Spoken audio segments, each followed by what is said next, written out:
Welcome back to another episode of Inspiration Talks. I'm very excited about today's episode. Today, I have a very special guest with me. She's not only an amazing photographer, but also a great speaker and writer. Plus, she's a paraeducator.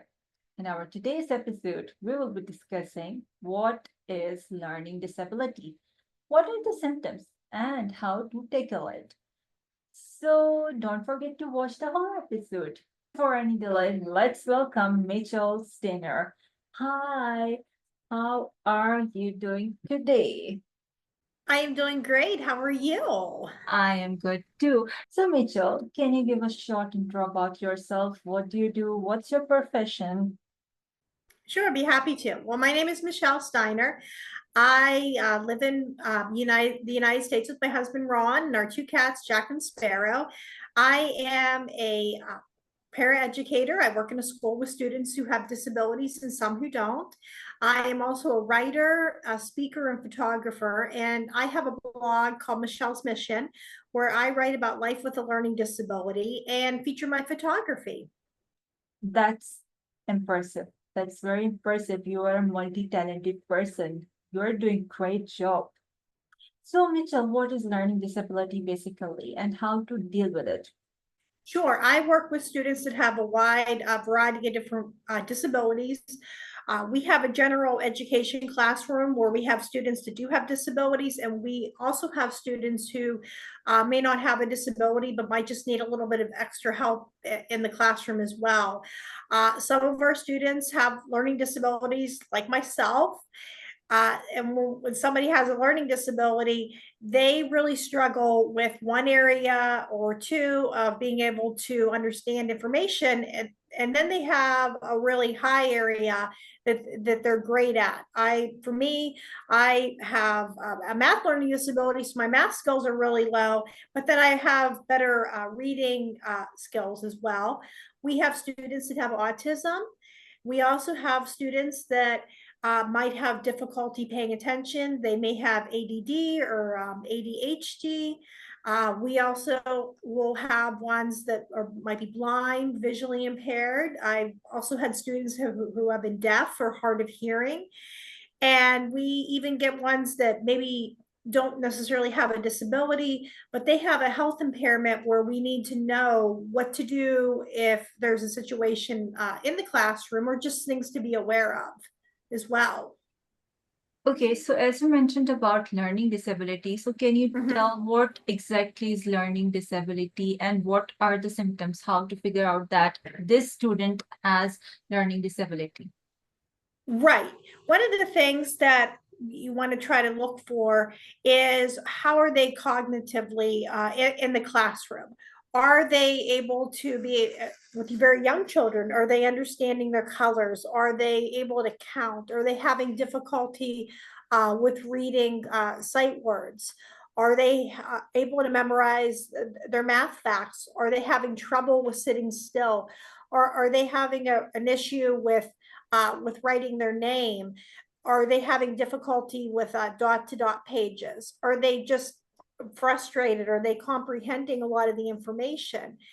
And it's really important, though, when we think that somebody might have a learning disability in the classroom, that the first thing is that we definitely want to try the teacher might want to try some interventions in the room. Maybe the teacher might explain to the student, just work with them one-on-one and see, is that going to help? Sometimes it can be a seat change. I'm going to sit them more in the front of the room so they're facing me and they can see me. That sometimes that works well too.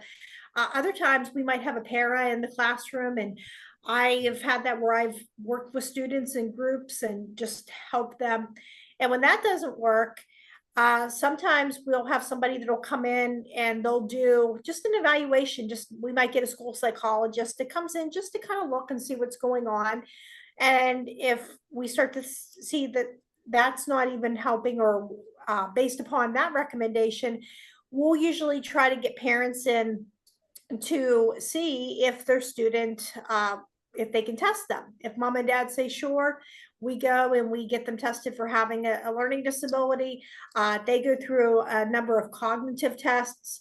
And after that, after the testing's done, whoever is the evaluator can look at that and say, all right, this student has a disability or doesn't. And if they do, then we can get together with the family, the teachers, and even the student at times and devise a plan. Okay, so here, as you mentioned about cognitive tests, so what are they like? What sort of test is it? It's generally a cognitive test. They have a couple ones that they'll see what the child can do, how they work cognitively. And it's going to be different for every child. So they might do one to see how well they read. They might have one to see how well they do math. Some of them might have a battery of different things to just see how well their hands work together. Sometimes it's, you stack blocks. It can be repeating information. It's just there are just a lot of different cognitive aptitude tests that we can see that this is what somebody that I hate to use the word normal, but somebody that doesn't have a disability will do well on, and then somebody that has a disability might struggle in those areas, and that might indicate why somebody's having problems. Okay, so I have a question here. For Mhm. example, if a student is unable to focus in the studies, but is able to focus in everything else. So does this student here, like in this case, will the student have the learning disability or what's the reason behind? It could be something that could be ADHD. That could be something within school. Sometimes it can be the selective hearing that they have in a classroom. And there are some things that's based upon, a lot of times you'll have families that might come in and they might say, okay, my child can't sit still for this. Sometimes it's doing the observation as well to look at that. And it can also be working with the child's pediatrician too, to be able to have with the symptoms with that. It's not necessarily something we can, with all of these, it's not something we can always just give like a diagnosis with. We can't just do a blood test. We can't do an x-ray necessarily. I mean, sometimes we can see that people have brains that are wired differently and it's going to look different, but a lot of it is based upon the scores and just sometimes what somebody's telling you as well, and observations. Okay, so as you mentioned about your learning disability on maths, how did you figure out that you have this learning disability, especially for mathematics subject? Well, I was very fortunate. Whenever I was in kindergarten, Yeah. my teacher saw that I was really struggling in the classroom. I had difficulty tying my shoes. I had trouble with counting. I had a lot of trouble with dot to dot pages. And she thought something was definitely going on. My preschool teacher thought that something was going on too, but that was very early in the field of learning disabilities in the classroom. So my teacher worked with me in the room and that wasn't helping. And she recommended to my parents that I get tested for having a learning disability. And sure enough, I have one. They didn't give it the name dyscalculia at that time. We knew that I was not going to be a math genius when I was 5 or 6, but they didn't give a specific. I had to repeat kindergarten the following year at a different school in our district, still a public school. And I also began to receive specialty instruction in all areas. And I had accommodations as well when I went into regular ed. I had to have the test read aloud to me, and I had extended test time when I was in school. Okay, so what about after school? Were you able to focus in maths in grade 1, 2, 3, 4, like in further grades, as maths is a compulsory subject? Well, I was always in learning support for math. I was in regular ed for all my classes except for math. And I had it, math was taught on the level that I could understand it. And I didn't master it, but I was able to graduate from high school with a high school diploma. I knew that I wanted to go to college, but I knew college would be a factor with my math difficulties. And I wasn't alone in that fear. I had a learning support teacher who didn't think I could handle that.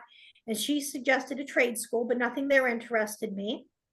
And there was a program that I got involved with that they work to help people with disabilities to be able to find jobs, go to college. I was able to graduate debt free. They pay for all their testing. I had to get tested for a learning disability all over again. And the psychiatrist who evaluated me, because my scores were so low, said I would most likely not go beyond a community college. I decided I'm going to go to college. When I got to community college, I still had difficulty. A lot of my professors, I had one that told me I would have limited job choices. Whenever I asked to use a calculator, they said we use our brains in this class. And my peers thought that some of the disability services were cheating. So my grades really dropped. I was really lucky. I had a professor who said, let's get you extended test time. And I was able to take her class and I passed it. I didn't do well. For my math, and when I was at community college, I got a waiver for, I was not able to pass the basic level math, but everybody knew I was trying. I went to tutoring. I had documentation that said I had a disability, and I was able to replace it with another class. Whenever I went to university, though, after a few years, I took a philosophy-based math course. And my professor saw that I was trying, and I was able to pass with a D. That's all I needed to pass. And I was doing really well in all my other classes. I found a program that had the least amount of math and science possible and had a program that interested me. And I advocated for myself as well. I went up and I talked to my professors and told them I had a learning disability and these are the services I was going to need. And most of them were really nice and supportive. I had a note taker, I had tutoring, and I had extended test time when I was in college. And I was able to graduate with the bachelor's degree despite being told I couldn't do it. Okay, so finally you got your bachelor's degree, although you faced a Yes. lot of difficulties during this journey, but you never gave up. That's the spirit, No. basically. I really appreciate that, like you never gave up and you did your best and you passed and finally you have your bachelor's degree. So here comes a question. What advice would you like to give to your younger self? The advice I would love to give to my younger self is that things get better and that it gets easier. Because I can remember being really young, thinking that life was always going to be hard and I was always going to have this disability, but it got a lot easier for me. And I'd also love to tell my younger self that success doesn't always come in the package that you expect, but sometimes it comes in something even better. That's right. I completely agree. So as you mentioned in the start that you do Mhm. photography and you teach and you do many things. So how do you manage each and everything? How do you give time to each thing? Each student. I just take it one student at a time. I might have a small group with me and I'm reinforcing the lessons that they need to understand. Other times I might have one student and I get that chance in that classroom to be able to work with them. Every day is different, every student is different, and they all need different things. And another really interesting thing is I all the kids know, do not ask me for help with math. I cannot do that or they'll soon find out. And it's just sometimes it's just going in and helping as many as I possibly can. Okay, except maths, everything in every other subject you can help the student. That's great to know. Yes. So who inspires you most in life? I think who really has inspired me has definitely been my parents. They have never given up on me and have always encouraged me. That's great to know. So I noticed that you love cats a lot. So like, do you really love cats or do you just keep them as a pet? I do love cats. We like having them as our pet. Yeah, definitely. So how many cats do you have? We have two of them. We adopted them. The family was moving and they couldn't take them. And they were big Disney fans, so they named them Jack and Sparrow. So yeah, we fell in love with them. Wow, that's great. You know, even I love cats. What advice would you like to give to those who are watching you right now? The advice that I would love to give to people that are watching me right now is to know what you want and find a way to do it and not to be able to give up. That's right. Never give up and always do your best. So, how would you define success? I find success for me is when I know that I'm doing my very best and what I'm doing. And if I'm happy with what the results and for what I'm doing in my life. And I find myself when I go in and I'm doing things that I love doing and I'm good at, I'm a lot more happier and more empowered. And I feel that that makes me more successful. That's great. So the people who have learning disability, for them, what piece of advice would you prefer to give? I would love to tell people that have learning disabilities that not to give up. That's the big thing. And to know what you want to do and to be able to find a way to do it. And it may not be uh, the same way that you have learned or have done something, and that's okay. But to just try to find different ways to be able to solve that problem, and just most importantly, don't give up. You'll get there. That's right. Never give up. That's the main important thing because everything is possible. The word impossible itself says, I am possible. So, as you love photography, what about that? What do you like to photograph most? I love to photograph flowers and butterflies. And I have a great support system where my husband can take me to work, and I have a friend that takes me home at the end of the day. But if I don't have a ride somewhere and I live in a central location, I get a chance to literally stop and smell the roses and take pictures of beautiful flowers. And people will tell me you bring out details that other people will miss. And I could be sad when I'm on my walk that, oh, I can't drive. But I get that chance to take that picture of that flower. And if I was behind the wheel of a car, that's a shot I would miss. That's something I would miss in life. So I definitely love flowers and I love butterflies.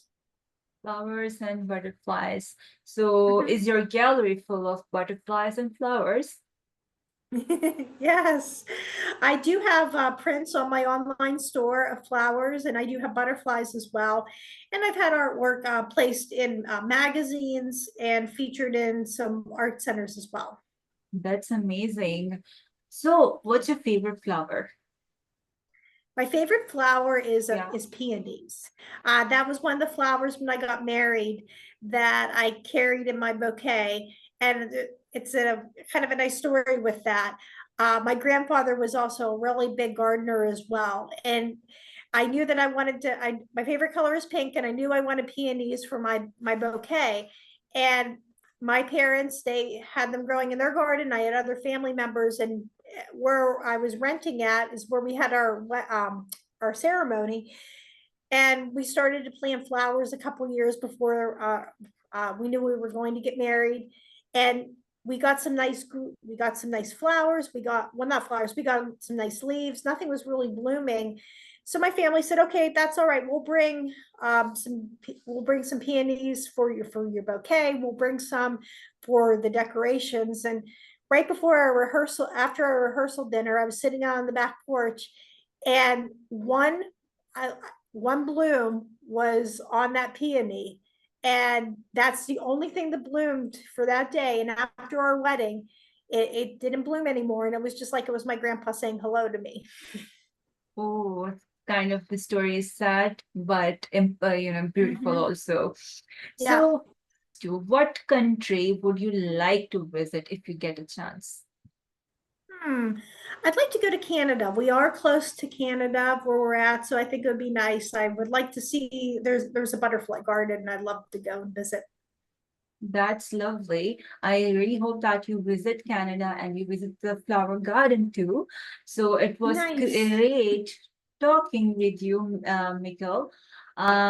Thank you for being part of Inspiration Talks, and I really hope that you also enjoyed having a conversation with me today. Thank you so much, everyone, for watching this episode. Stay tuned for the upcoming episodes.